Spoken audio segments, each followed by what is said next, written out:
National Youth Council were able to get it right, subject to, of course, whatever COVID-19 is doing. So a big shout out to my little paddies, my darlings, those who call me Auntie Gale and Mommy. That means so much to me. I'm just so very grateful that we're able to receive you back into the schools on Monday. I know too that many of you have been able to, through various channels, share your concerns with us and words of congratulations as well. This would not have been possible without the kind assistance and partnership we have with the Ministry of Health as well. Thank you to the CMO. Thank you, Mr. Ragunanan. That's Mr. Ragunanan from Public Health. Thank you to our Mr. Ragunanan in-house. We have two Codras in-house as well. Thank you so much to all of you. We've been able to make it happen for the children of this nation. I want to remind us all that now that school has reopened, we should make a concerted effort to subscribe to obey, to follow, to observe the protocols. Do it for our little ones so that we can keep them safe, so that they can enjoy at least the third term of this academic year, 2020-2021. I beg of you, if you're taking the bus, if you're in a store, if you're going to church, if you're in the vicinity of a school, just please wear your mask, observe some social distancing, wash your hands, sanitize, for the sake of our little ones, if for no other reason.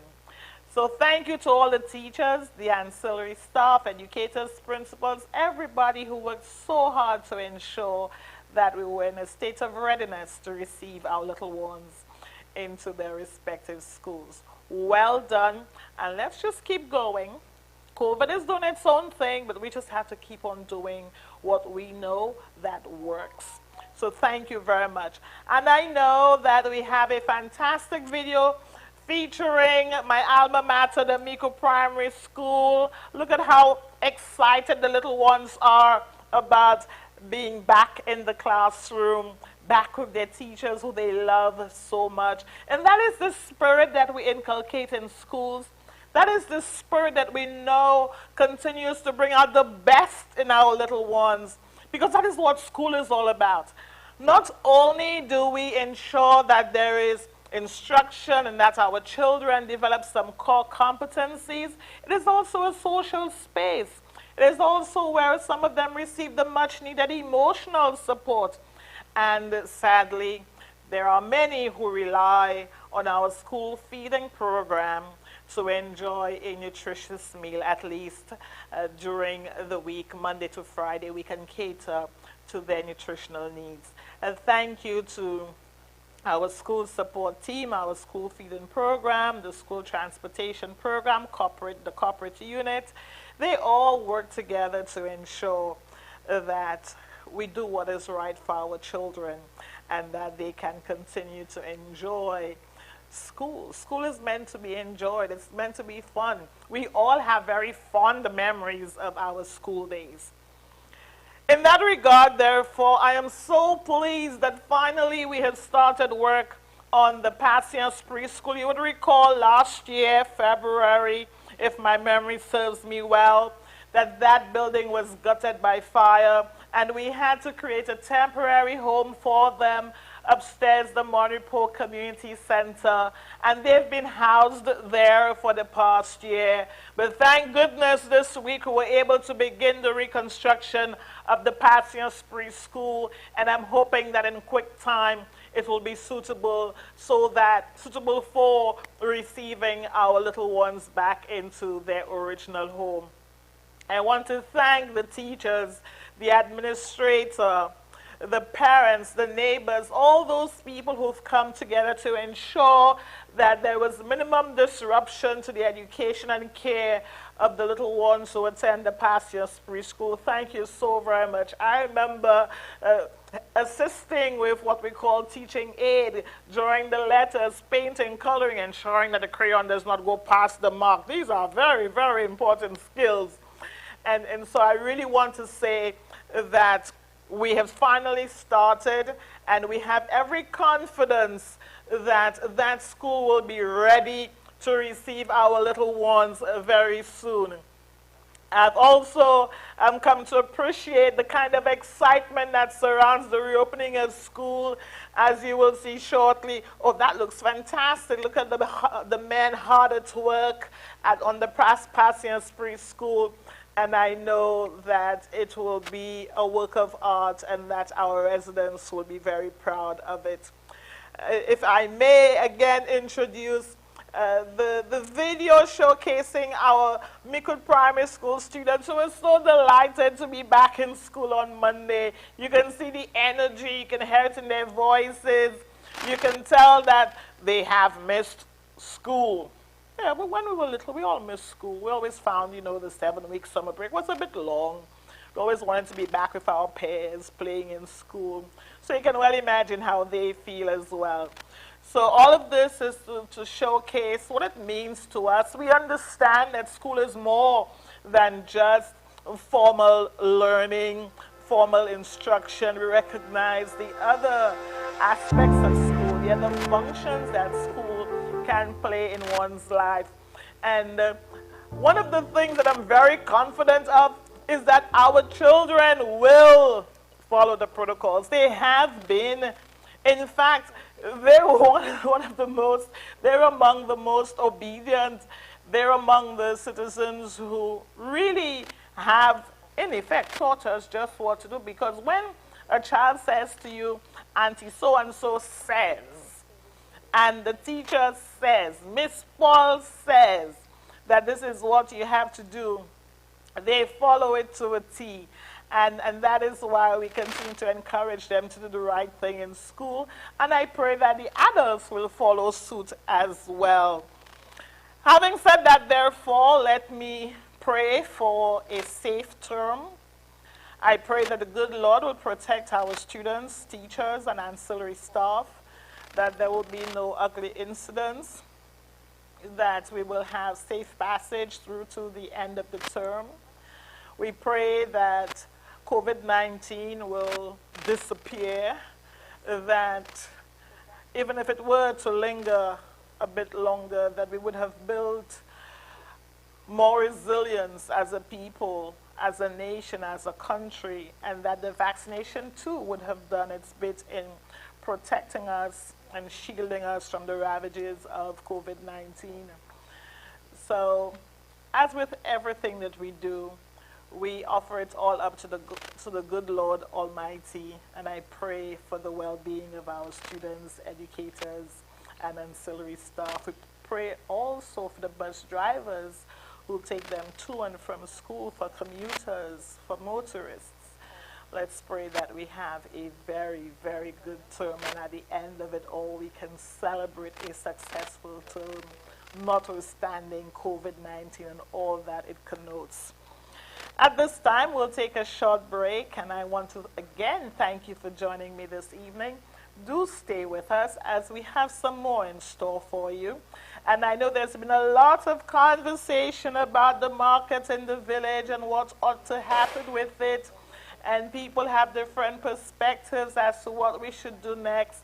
But the important thing is we have demolished the old market and we're set for something new. So stay tuned. We've got this.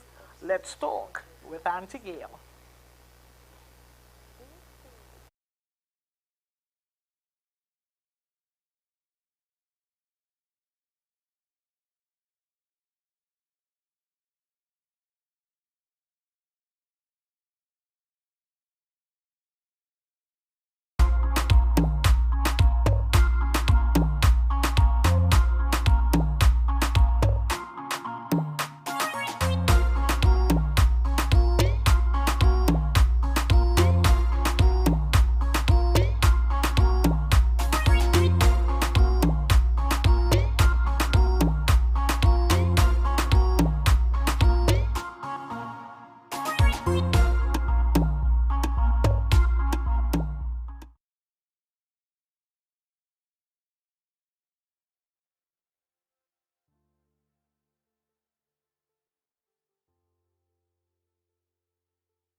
name is Mrs. Fern Donnelly, and I'm the principal of the Miko Primary School.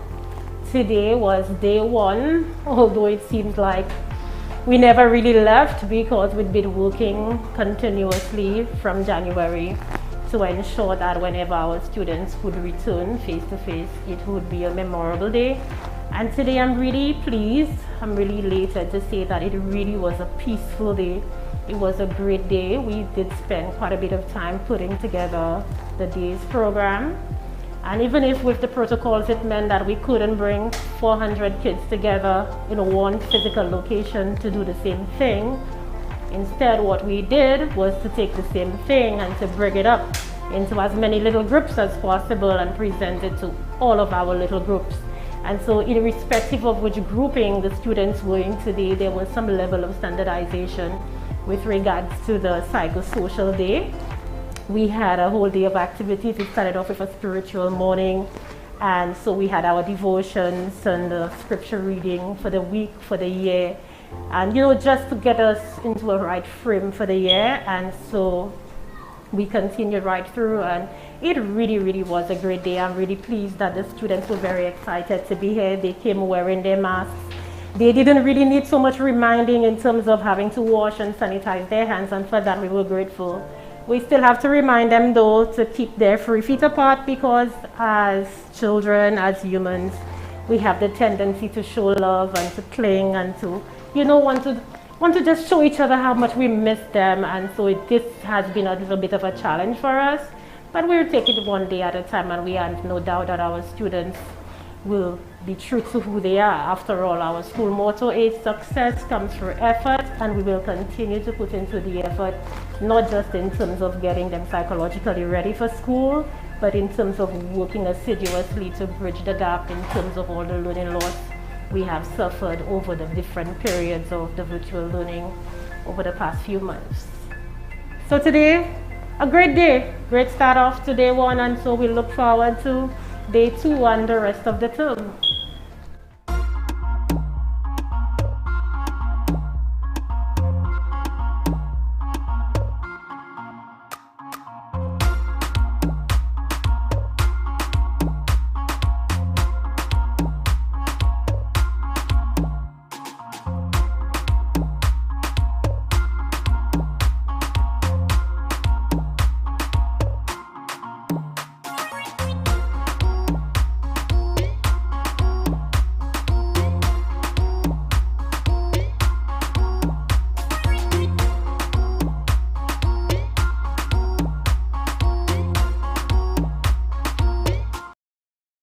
For staying with us, and I must really thank Mrs. Donnelly and her staff.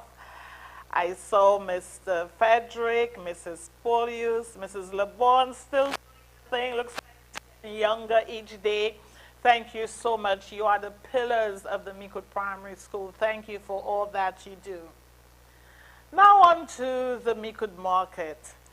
So it was a gift from my predecessor, the Honorable Louis George, deceased, and given the effects of climate change and other activities in and around the area, maybe a larger population, the amount of traffic in that area, we have witnessed over time some flooding. There was infestation of rats as well. And it became a little uncomfortable for the residents. But we recognize the wisdom in what my predecessor intended for this building to do. It was meant to serve as the hub of the community, where people could hang out. It was meant for market vendors initially. Thereafter, people used it to vend on a Friday evening. And we thought, how best could we honor the memory and the contribution of my predecessor, the Honorable Louis George? So we have maintained the core concept, but we have tweaked it to accommodate the effects of climate change and the rising tides, the flow of debris, and there should really be no debris there if we all disposed of our garbage responsibly. However, we have made an accommodation so that we can clean the facility more frequently and with greater ease. You will recall back in the day, it was our little friend T. Louise, who was a dwarf. He was the only one who was able to go under there to clean it. And since his passing, we just haven't had someone maintain it the way that he did. The fire service, I really want to thank Mr. Rosary, Mr. Descott, Mr. Shallery, and the team for the many times we've called upon you to wash down the silt and the debris. Thank you so much. But what we've done with the Micoud Market is fascinating. It will continue to serve as the hub of the community. We all know about Guamun time. I know we can't wait for the protocols to be relaxed a little for us to go to our Guamun time and dance to our back in time, country and western. We know people from Micoud North love the little country and western. I'm most guilty of it because I grew up 2 doors away from Guamun time. So you know this is always so nostalgic and very, very close to my heart. So that new concept will continue to serve as the hub. It will allow for vending, but there will be some seating as well, so you can relax, massage, chenoti cozy. You know, Miss T-Shat is right there, the Bryces are right there, Binta is on the opposite side. Nurse can come and join the conversation. So when Nurse K and the others hang out, they have some nice benches, and we'll have some floral arrangements and as well. So I trust that it will not only beautify the space, but it will also serve as the connecting point. You know that it leads straight into Port Marco, and you know how Port Marco derived its name. It speaks for itself. It's just where you see everything that happens. Everything that goes on in the village somehow has to transit through Port Marco. So I'm praying that the residents appreciate it. I really want to apologize to Muddy Dean, that's Mrs. Virginia Tusa, Miss T-Shat, Nurse, the Bryce family, Bint on the other side, Miss Bottina. All of you have had to endure so much. Lucia William on the other end, Clyde with his store right there. I'm so sorry that you've had to endure a lot, but hope is on the horizon. You can see the structure going up, and you know it's a fantastic space. It's going to be a fantastic space. It's already evolving into a fantastic space. So I trust that you will appreciate what we're doing and you'll enjoy it. So Skull, it is time for these COVID-19 protocols to be lifted, because I myself want to go and shake a leg in Guamun time. The new facility allows for vending on either end. And of course, the people who normally come with their trays and their coolers, you can continue to do that as well. We have Celeste by the bridge, Dick Street. Celeste, that pork is knocking. I need some pork on Friday, so don't forget my pork as usual on Friday. So I really pray that we will all enjoy it. I know that when Soufre got it square, people were saying, kita mi kuka jwa no ba kon sa. Boy pa go kon sa Soufre ya, no ka kuma se piti amizi. Me ka bel kon sa Soufre ya, ka ni bel ti plan, ka ni bel ti bon, ka sa assise, ou ka sa cause kama wado sa acheter des ti bois, la même Eldris ka sa van pli piton, pli la bière bagay, e aussi ni pork. Bon, ni Celeste ka van pork, ma sa klesa ke pli meilleur, mais moi ka manger yo tous les deux. So it is really going to be a great thing for the people. So let's hope that the contractor and the workers can deliver this in time so we can have a great summer in that place. I am so relieved. Finally, we have electricity at the Micoud Children's Recreational Park, which I must confess is right next to my family home. And that park means a lot to me, because I remember in the days of Pack Jam. Remember we used to have Mang Jam, and then we had Pack Jam. Now Pack Jam was supposed to raise funds to build a recreational park for residents, because there was a pre-designated space for that purpose. Pas de hot dog, pas de barbecue, pas de popcorn. Well, in those days we say popcorn. Pas de popcorn, pas de raccoon, pas de coco pie. We have a nice lolly, just toujours pour So as MP, having fond memories of those efforts. Thank you, Mrs. Augustine. Thank you, Mr. Bissett. You are among those on the planning committee trying to raise funds for that recreational park. And that is why, as a resident, I felt it so important to give to this generation what my generation did not have. And this park is very, very close to my heart. So now we have electricity. So Pastor Charles, you can have your prayer session. I know that you're one of the first persons lined up to use this space. Your church was really keen on utilizing this space. We had bookings for weddings already and christenings. So now we have electricity. I think the water is soon to follow because I think we need the water as well because there's a toilet on the premise. We have a table tennis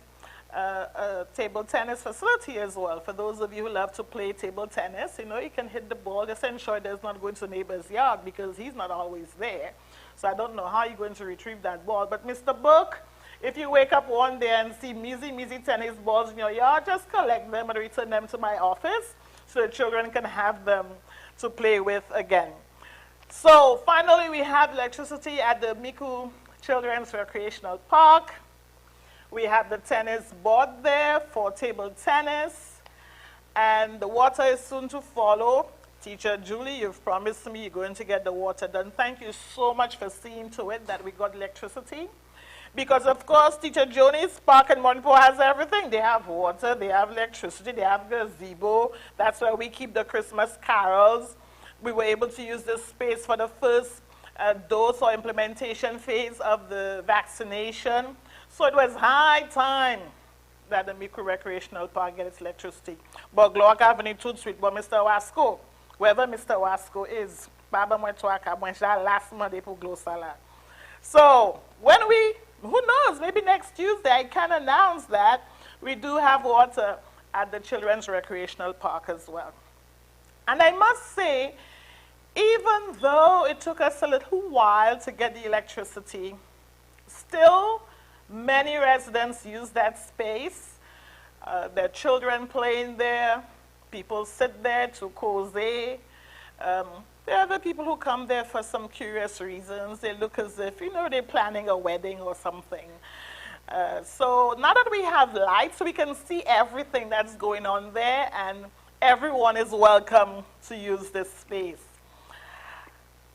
I also want to celebrate the fact that after 3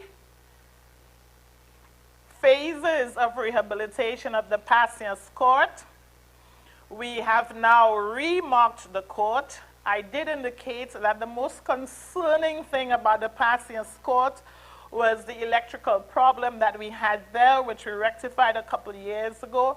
In fact, I recall how I discovered that the surface was uneven and how I discovered that the electricity connections were a hazard at the time.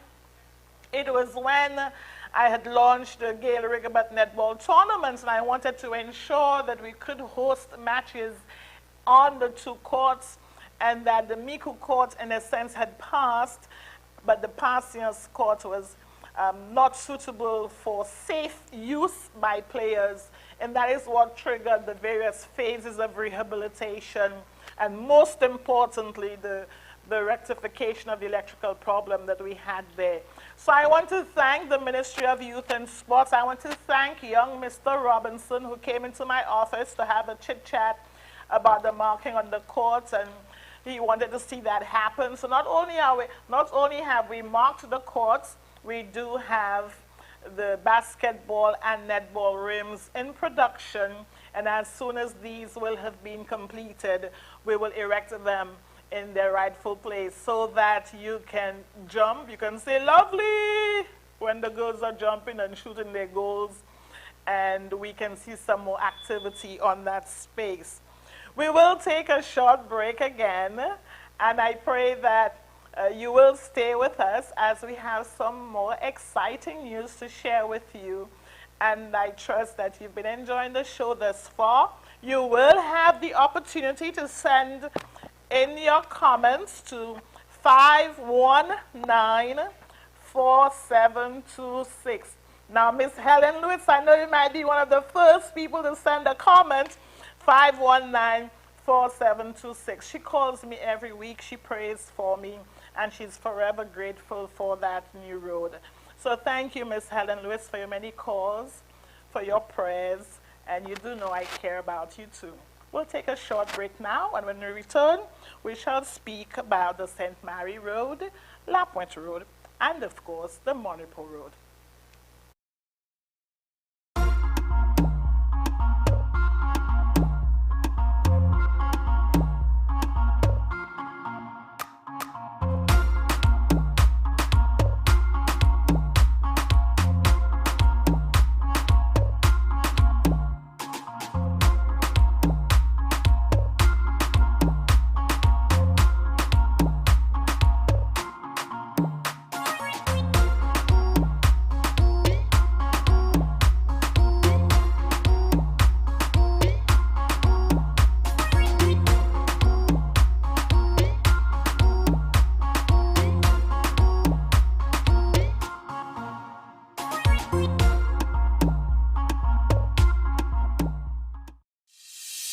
My MP said that we would have a new wellness center.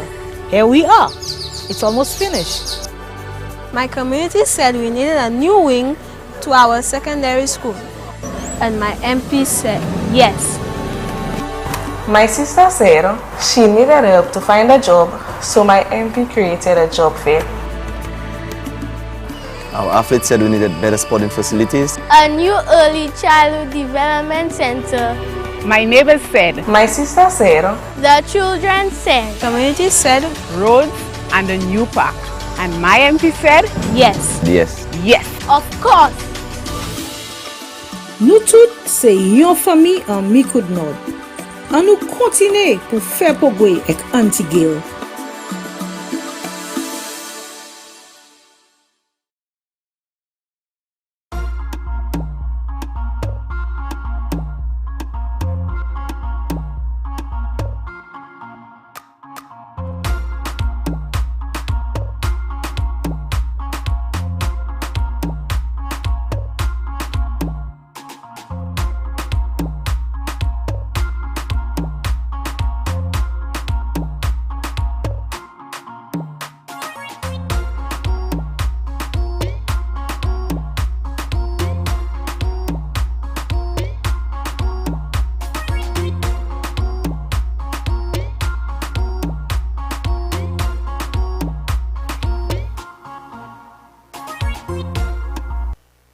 Welcome back, and let me remind you of that number that you can send your WhatsApp messages, questions, comments, words of congratulations or encouragement. And you know me, I've got a great teachable spirit. We also accept constructive criticism. That number is 519-4726. That number again, 519-4726. And I know, my dear residents of Grass Street, the inordinately long time that you have waited for your Grass Street road. I don't even know where to begin, but I do apologize. I have met with the engineer myself. I have met with the officials from the Ministry of Infrastructure. We had some site visits as well, and we are doing everything within our power to correct the various faults or issues that are emerging as that project is unfolding.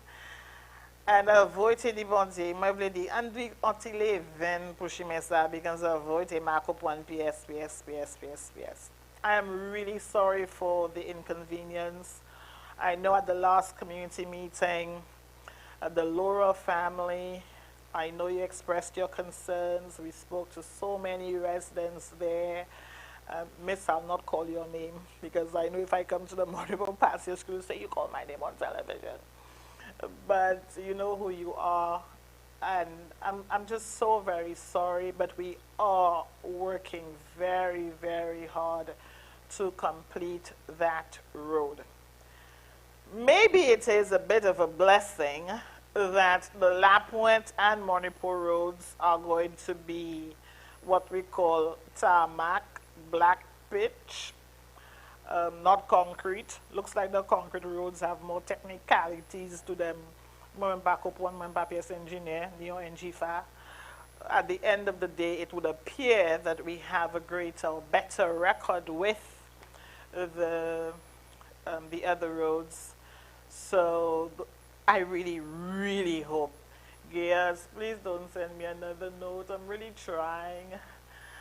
So I really hope that we can correct the issues. I spoke to Mr. King just last week when we were in Parliament, and he has given me every assurance that his team stands ready to help us resolve some of the unforeseen technical issues that have resulted in the tardiness, the late delivery and completion of that road.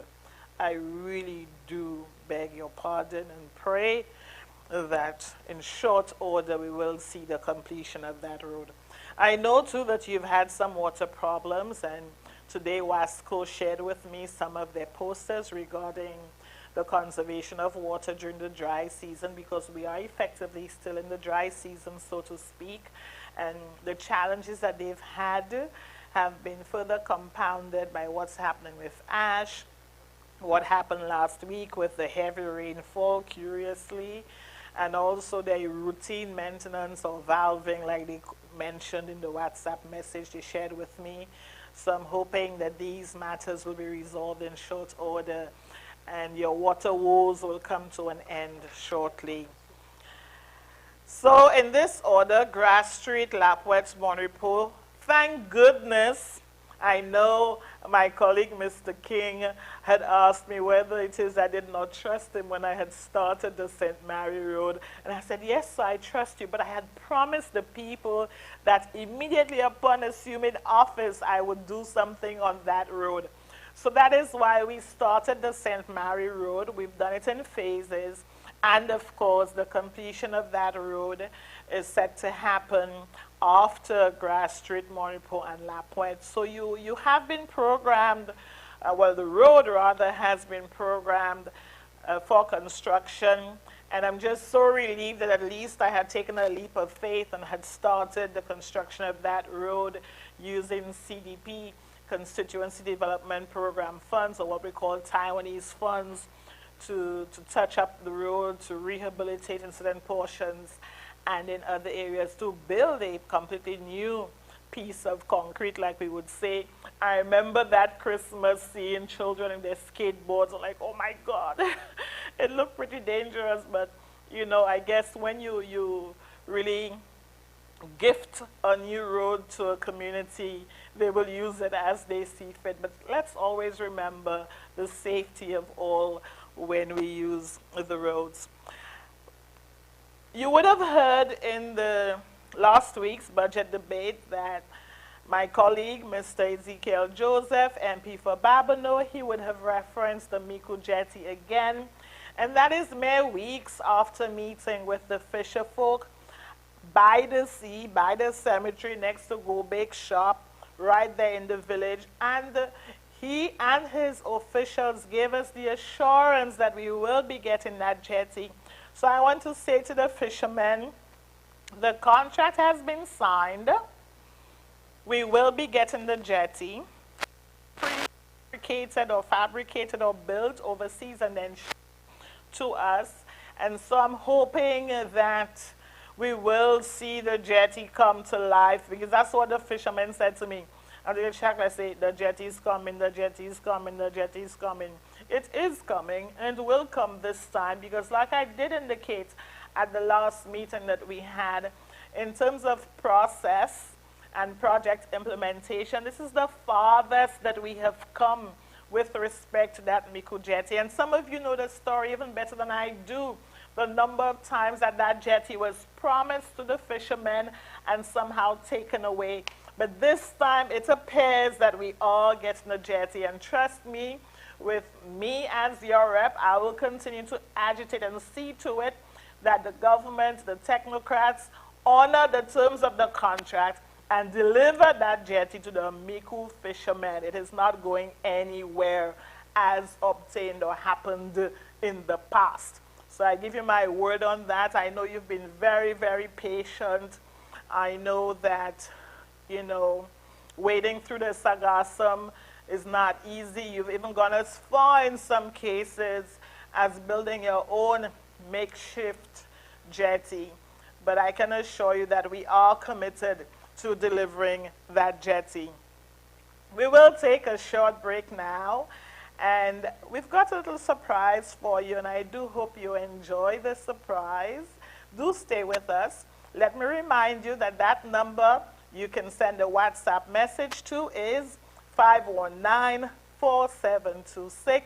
We have comments, questions, constructive criticism, words of congratulations. We have so many young people who are excelling in so many areas.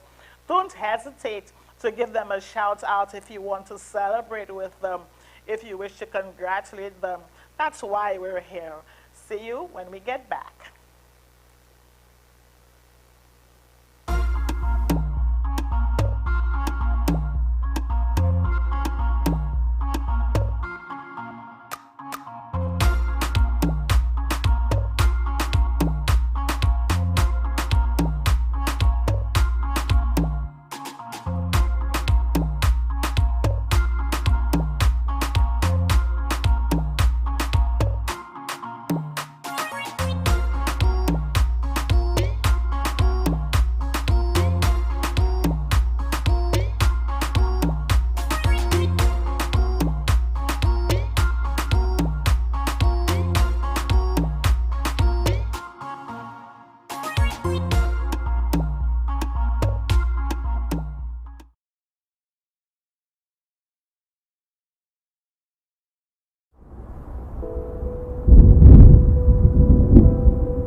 TNT's in that house of the There's water going in there already.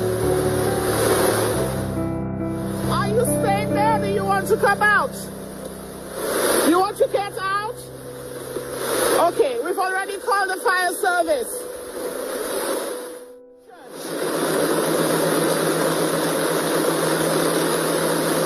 We have 2 people in the church that need to get out. The church.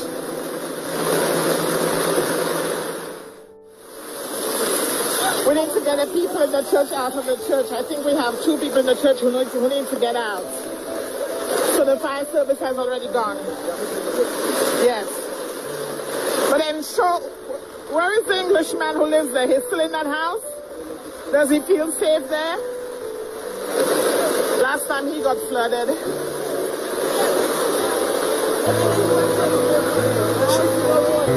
But does she need to get out? We'll take care of the damages later, but I just need to get the people out of the homes where the water is rising.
Thank you for staying with us. And as you just saw for yourselves, we did have some significant flooding in Micoud magnitude last week, Monday. And I must thank all residents and, of course, my hard-working team, Shay, Deborah, Keezy. Where do I begin? Where do I end? Tessa, Tanika, all of you, Sean, and to thank the counselors as well.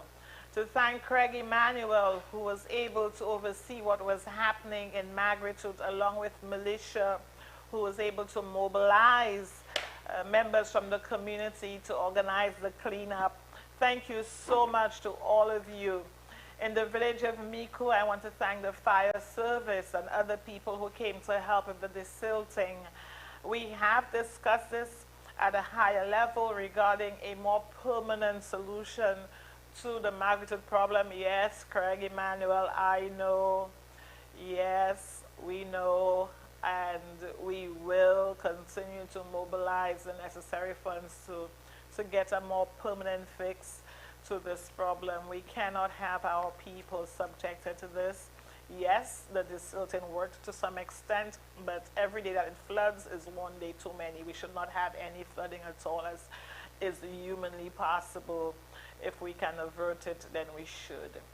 So thank you to everybody who came out to help the Royal St. Lucia Police Force. You know, the cops at the Micoud Police Station, they're always ready to help. I am just so pleased. The nurses at the health center, thankfully, the water was 1 inch away from flooding them out. So thank you so much to all those who came out to help. I want to thank my colleague minister, Mr. King, and Prime Minister, who called several times during the heavy rains and after to ensure that we were safe and were doing the right thing for our residents, and of course to make the resources available for the cleanup. So thank you, Prime Minister. Thank you, Mr. King. Thank you, P.S. Ivor. Thank you so much. I called them then, and it just happened just like that. So to match the commitment of our people, the Kudme spirit of our people, we have the commitment as well from the political directorate, because they did make the resources, or have made the resources available, and that is why next week we will continue with some much needed work at Cooley Town as well. The culverts there are compromised, and we will be attending to that too, because we have had flooding there on occasion as well. The more comprehensive fix, the culvert that runs alongside Flojo's shop, we will need to mobilize infrastructure to deal with that. But in the meantime, we will do some interim maintenance with respect to the culverts at Cooley Town. So, on the last occasion, a couple weeks ago actually, I was joined by a beautiful young lady from Monrepo, and she's here again this evening. Welcome, Hannah. Oh, thanks for having me. Oh, thank you so much for joining me again this evening. And I hope the questions aren't harder, aren't tougher than those you had the last time. But thank you so much. And I trust that you're back in school? Yes, I am. Well, online, not yet at school. Okay, so you're continuing with your online learning, and that's going along really well? Yes, it's going good. Good. Over to you now for the tough questions. Well, I want to start by saying good night to everyone watching, and it's a pleasure to be here with you again tonight. So let's start by talking about the reopening of school for third term. Are you confident that everything will go as planned? Fingers crossed, Hannah, because of the broad engagement that we have. The things within our purview, the things that we can control, we have done what we can do to manage those. There's no telling what COVID will do, although I noticed that today's report says that from the last batch of testing, we had 0 positive cases. Oh my God, we need to see That's more some of good this. news, right? Yes, that's exactly where we need to be so that we can ensure that our children can stay in school for the entire term. That's a significant variable. What COVID is doing really informs what we are able to achieve within the education sector, and especially with respect to whether or not we can keep our children in school. So some more 0 cases. Okay, sounds good. On the subject of single mothers in the Miku North, what is being done to assist them and to provide more opportunities for them? That's a very good question. One of the things we did back in 2019 was that whereas we had held career and job readiness fairs previously and open to the public, so to speak, we tried to target single mothers in our last career fair by also offering bursaries for their children so that they could find a safe space for their children while they themselves could go job hunting. We also partnered with the Ministry of Equity to deliver some much needed life skills, so to speak, in Miku. And we realized that one of the challenges that we had was that the mothers were not coming to the sessions. And upon investigation, of course, naturally, their primary concern is, where do I keep my children while I attend this thing? Because their children cannot stay unattended. Exactly. Yes. And what beautiful ladies from my office did, they were able to mobilize and to offer a creche or babysitting services. And you'd be surprised the extent to which the rate of participation, improved significantly because they had the peace of mind that their children were in a safe space. Further, over the last summer break, the last school break, already COVID was doing its thing. Through the SSDF, we were able to make a further $3 million available. And especially from my end, we gave priority to single mothers in particular.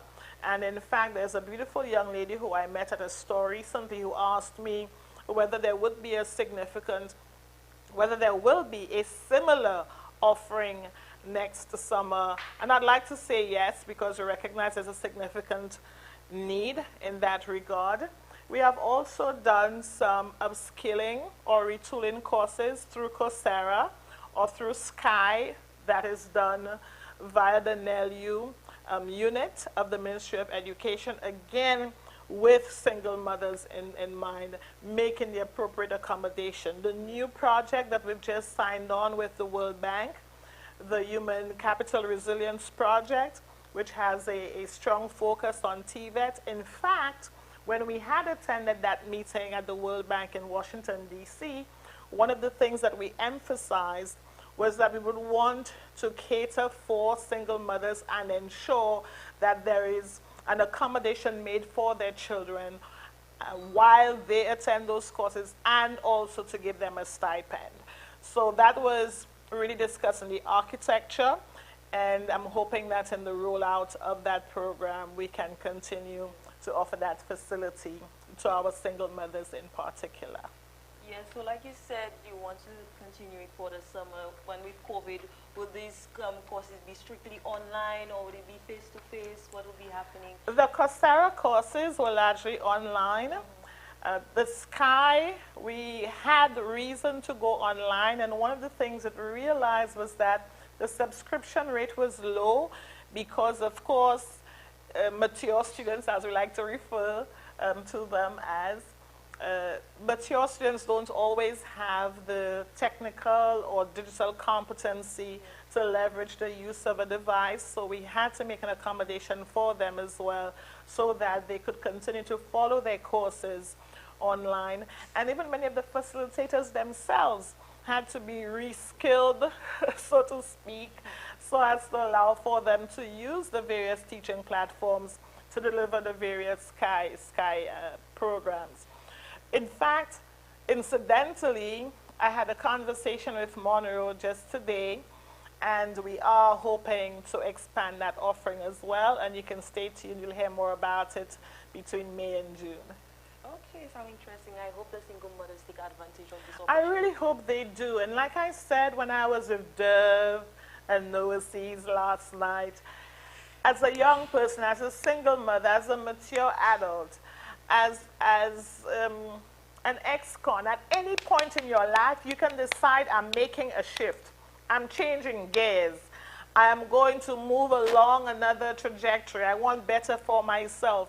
And that is why what we offer at NSDC and NELU, these units, these institutions are so critical to what we do because they afford you a second chance, another chance to achieve your dream, to realize your ambition, to push forward. So I really want to encourage them when these opportunities do come to your doorstep, maximize. So on a second note, what would you say to these parents out there listening and they're thinking, oh, can I join this? Is this affordable? Will I be able to do it? Will it be at my standards? What would you have to say to them? Most of the courses are free and some require a nominal fee. But again, because of COVID, we have tried our very best to erase many of the fees. So it depends on the particular course offering. So I'd really want to encourage those who are interested to go to the ICT centers or come to the ministry or go to the NELU unit and inquire about this. You can go to the various NSDC outfits around the country and make inquiries as well. Okay, interesting. I like the sound of that. So we have been seeing the construction of many roads in this constituency, like for example, Monrepo, we can see the bid boards to let us know what is happening. Can you speak on the priority of such project at this time? Well, perhaps many did not realize that when we lost Dame Cessende Scott back in 2011, I think it was, between 2010 and 2011, I recall very vividly at the time I was with the Ministry of Finance, and one of the things that we discussed was the extent to which we can make her home and that sub-community a cultural hub. And believe it or not, a couple of years ago, while in office, I was reached by the FRC, CDF, those persons in charge of the Creole Day celebrations and putting the schedule together, that they wanted to keep the violin festival at the premises of Dame Cessende Scott. And of course, if you recall, that was just a dirt road. And I said, oh my God, there's no way we can invite the entire cultural fraternity to come to the home of the late Dame Cessende Scott and for them to be traversing this rickety dirt road. And so I appealed to my colleague, Mr. King, and Prime Minister, and they gladly agreed to have a road built in time for the Creole Festival and the Violin Festival. Unfortunately, that particular event was rained out, but notwithstanding, we have the road. Again, in keeping with what I know is on paper with respect to converting that area into a cultural hub, and like I said, that predated me becoming an MP because it coincided with the passing of Dame Cessende Scott and what we could do for her and the community. So I am aware of the plans that we have on paper. Maybe in a subsequent broadcast, we can talk some more about that. And so it also became necessary to open up the community, and not least because we also had the school merger. So during those consultations, we were asked, you know, at what point, well, we pondered at what point could we take the children off the highway. And of course, you'd want to take them off the highway at the earliest possible point. So there was this road that was overgrown. It should have been a fully motorable road. It wasn't. And that is how we have that new road now. And of course, we've reconstructed the road leading to the now merged Monopole Passes Combined School. So that's why I see those three new interconnecting. About the one higher up the school. Exactly, yes, okay, exactly. This was a shortcut at one time. Exactly. So now it's fully motorable, so you can drive on there now. And the mayor did a really good job of speaking up that road as well. In St. Mary, for the two elections, the 2011 and 2016 election, when I have canvassed that area, all the residents have insisted on a new road. In fact, I don't know whether you are aware, my grandfather used to build roads back in his day. That was his gift. News to me. Yes. And many of the residents said to me, Daniel Munaki Tava Sushime sa se gwa papa Haroki Daniel Tava Sushime sa ni hodi tuatlane Piasun Patushe Shime Sala. And that is why you'll notice that's one of the first roads that I built, albeit in phases, because I want to trust my colleagues and that they will give me the remaining finance. But as an act of faith and a show of appreciation, I thought I should get started. And that's why we did the first phase. So you can see the concrete road that goes by, you know, Miss Monica Wilson, the Serrier family, and higher up. You know, so that's why we got started on that. The Grass Street Road, as you know, when you attend funerals, but they move later. Especially the piece that goes past Teacher Flora, for example. That one was really bad. The side with Gale Harry wasn't as bad as the other side. But regrettably, that project has taken longer than we would have liked it to. But we know we're getting a new road. Yes. And in Poile, the road to the community center, that was long overdue. And we're also able to do some fencing and to pour some material from the Grass Street Road onto the road near the playing field in Poile as an interim measure to dissuade people, to discourage motorists from driving onto the field, especially when it's wet. In a bad condition. Yes. So at least we're making some progress there. Yes. And what's about the main road leading inside of Monopole? This one is very crazy too. Yes, crazy. It is in a really bad condition.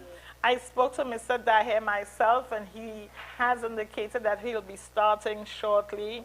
He apologized because you notice he put up the billboard and everything weeks ago. Now, if you put up a billboard, you have to start because... Right, Jamopo have been expecting this. So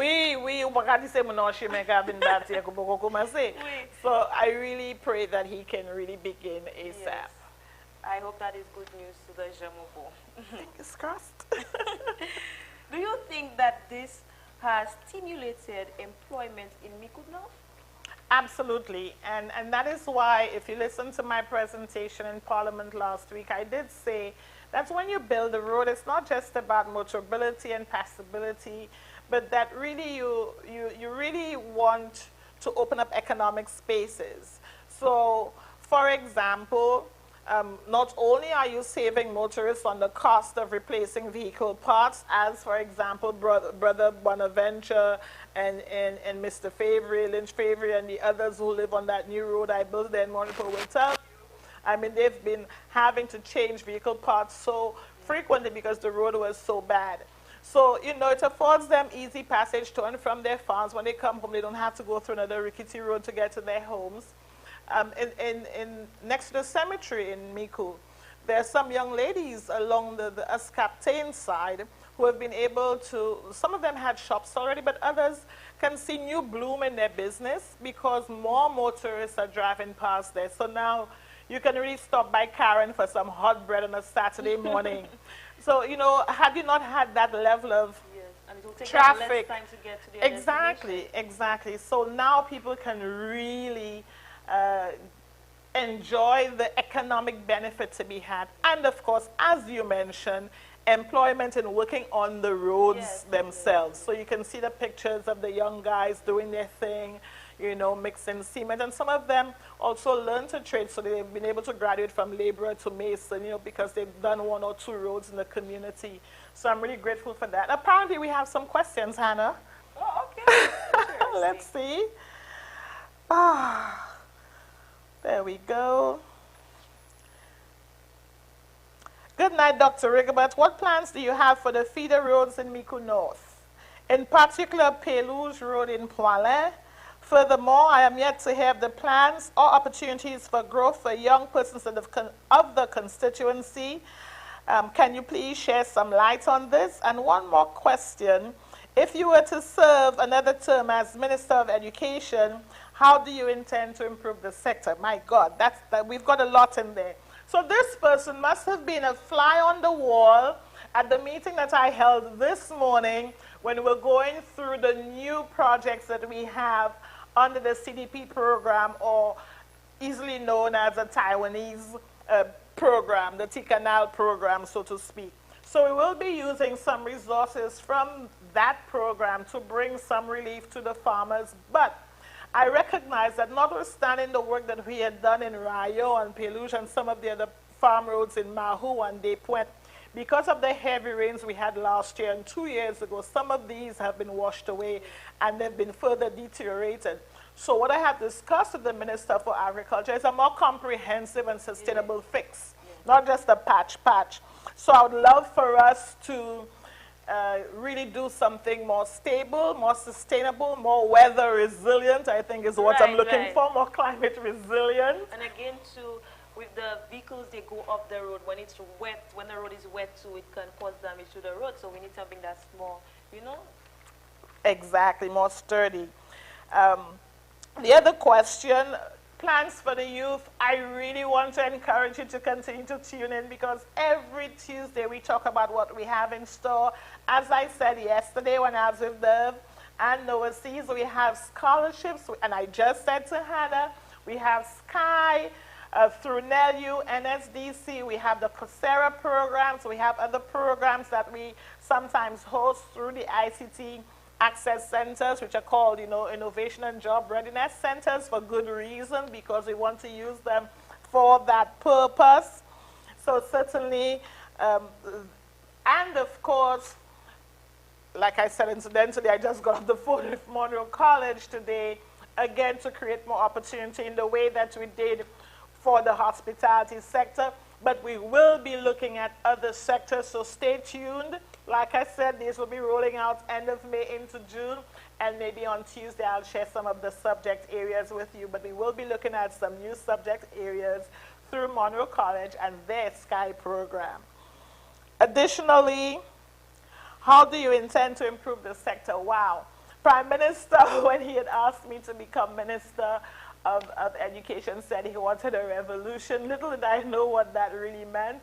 But I must say, thanks to the team that we have in the ministry, we've made some significant gains. COVID made it necessary to have online learning. We were 2 decades behind. And that's not true only for St. Lucia. That's true for much of the third world. And I happen to know that because, incidentally, much of my doctoral work was on ICTs and development. So I'm just so grateful that COVID-19 forced us to do faster and more efficiently what we were intending to do anyway. So that's one thing. The other is to expand opportunities for our citizens, especially in the area of tertiary education, so that your dream of becoming a pediatrician can become a reality, notwithstanding whether or not you have 10 acres of land that you can mortgage. So we really want to create more opportunity for people like you. In particular, we want to pump some more resources into our hashtag First Generation Education Program, which is to afford people who come from families where no one has been to university before, to allow for them to have that distinct privilege. And these are the ways in which you can bail out from one economic stratum to another. Also, with respect to what we are doing at the Sports Academy, for example, you will recall that when we assumed office, we intended to offer some level of specialization to our students at secondary school. So we started the Sports Academy so our young sportsmen and women can pursue the dual path to development, so they can pursue the academic path, but also they can develop their sporting skills as well. And I'm hoping, and I know Minister Ezekiel Joseph might be listening, we're hoping that the next Center of Excellence will be in agriculture and, of course, creative arts and culture. because we had started at the Aunty Secondary School. We got as far as having what you call a magnet program, which is to containerize or package your courses in such a way that those with that inclination can consider that option. So we're on track. That's why we need another 5 years. And thank you for the question. Indeed, if I were to continue, I don't know what Prime Minister will have for me in the next term.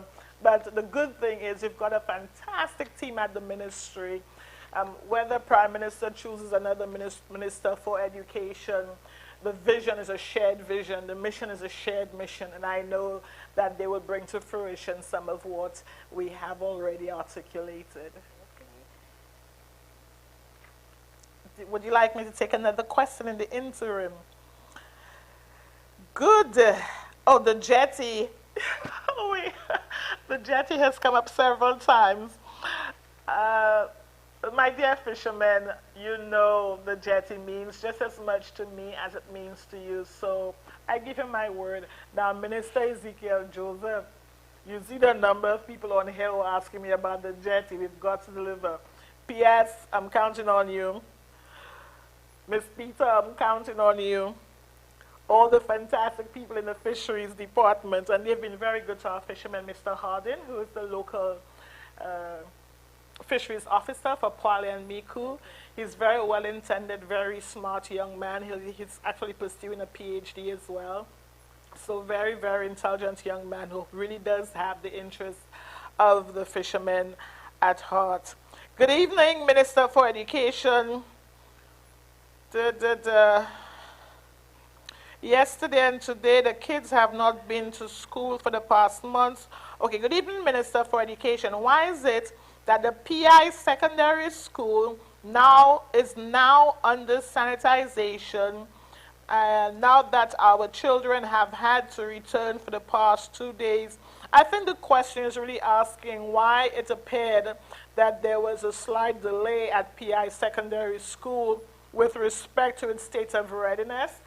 This is a good time for me to thank the chief and her team, Chief Rags, Mr. Bunez Kodra, Kendall Kodra, P.S. Michelle Charles. Thank you for all that you do. I want to thank the district education officers and principals. Some get it right and get it very, very right, and sometimes we have delays. And I really pray that the management of PI Secondary School has been able to rectify the setbacks. And I know the MP was also putting his muscle to the wheel.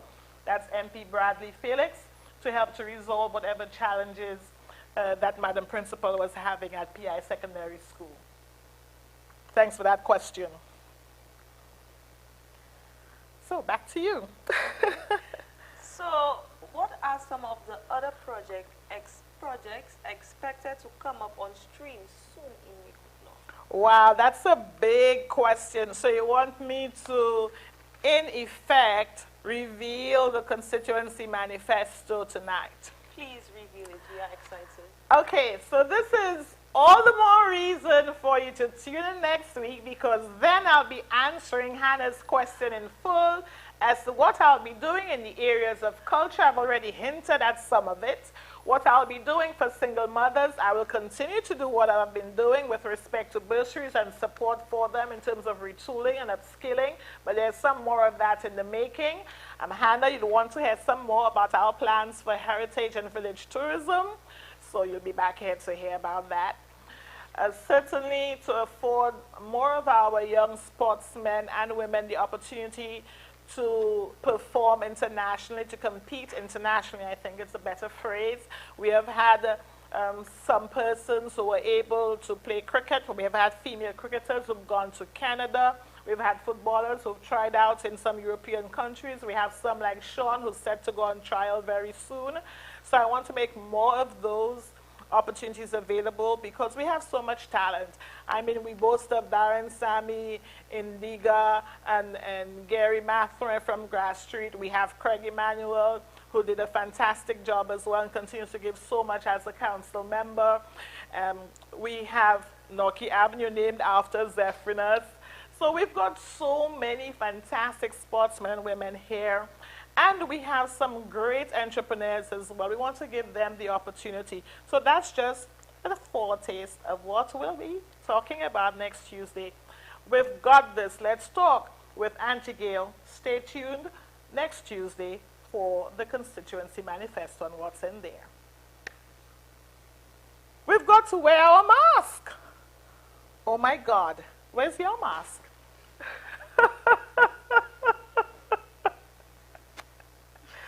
So, given that we've all gone back to school, and you know, we always preach safety.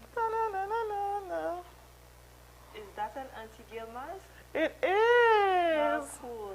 Yes, so stay safe, wear your mask, maintain social distance, wash your hands and sanitize. We've got the Jean Mikonok. Stay tuned. Next Tuesday, we'll be back. Thank you, Hannah. Oh my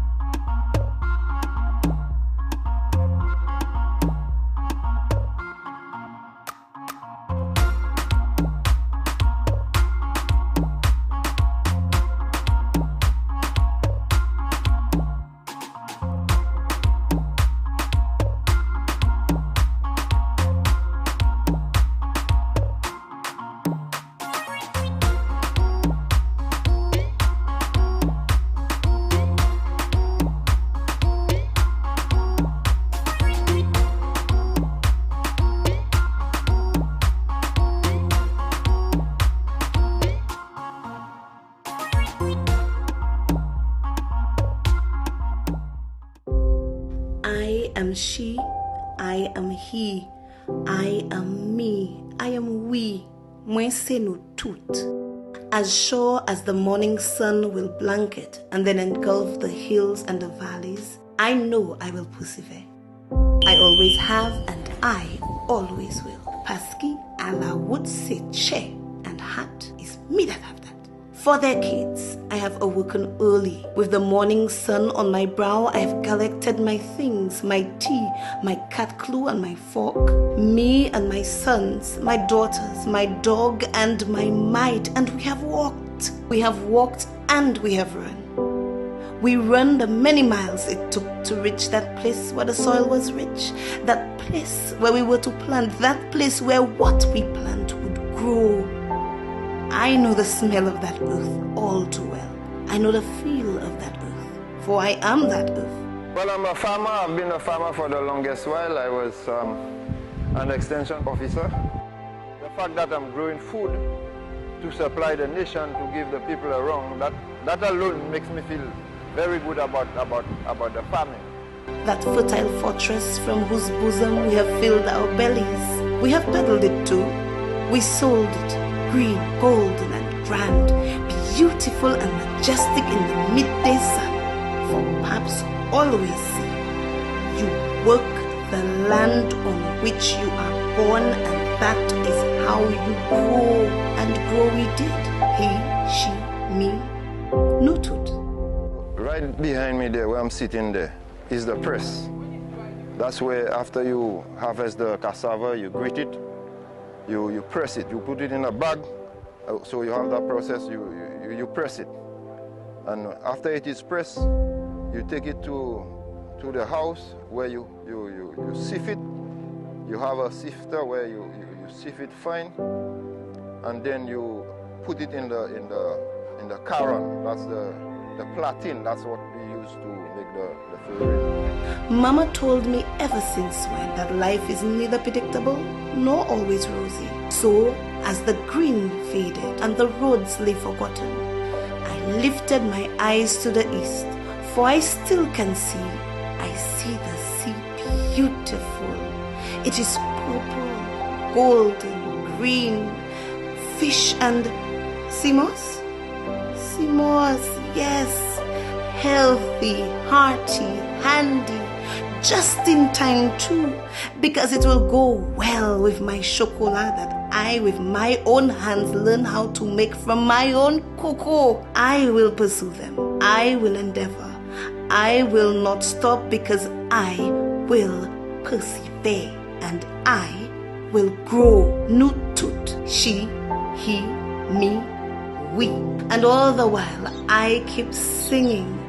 I sing and I dance too. Sometimes my middle even split. And while I have found fame in sports, I am also known for my service. So as I jump, I kick, I bat and I bowl, I protect and I serve and I teach. And yes, I am still running. I run, not just because I can, and God knows I can, but because it reminds me too that from Prale to the Chumasi Bridge, everything in between is me. All the work is mine, all the joy is mine, and the tears, they are mine too. I still have strength, I still have pride, and although I have changed with the seasons, my essence persists, my culture resists and fights for its life. Parce que nous toutes ces mêmes. I am he, I am she, I am me, I am we. Now this is 2021, unprecedented, a time of uncertainty, that's understood, a time of fear and of loss, but also a time for faith. I will lean on that which we have already built. He will stand, she will rise, we, nous toutes. Petit et pigouin, jaune et rouge, nous toutes ces chrétiens, we will do it. We will ride that wave, not just because we want to do it, but because we dare to do it together.